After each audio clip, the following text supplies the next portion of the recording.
On Tisha B'Av, the 9th of the month of Av, Jews around the world read the book of Eicha, Lamentations. The book of Eicha is one of the 5 Megilot, the 5 scrolls that we read in different periods of the year, and it was written by the prophet Jeremiah, Yirmiyah.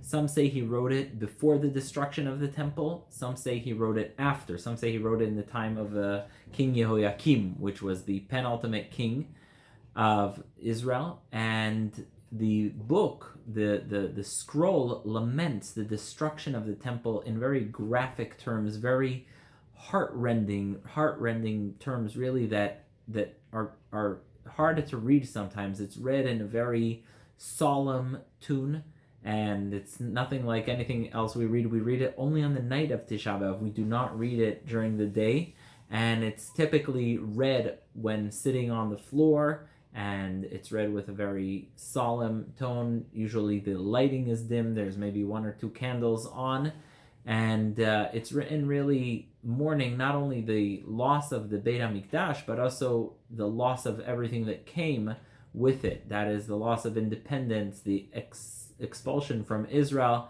and everything that we mourn and miss on Tisha B'Av. So that is what we do with the book of Eicha. One of the chapters is written about one of our last righteous kings, King Yoshiyahu, and we say Heicha Yuam Zav, and that's referring to a very sad story. King Yoshiyahu was Israel's last righteous holdup, and he believed sincerely that the Jewish people were in a better condition, and that spiritual strength would assure them God's blessings.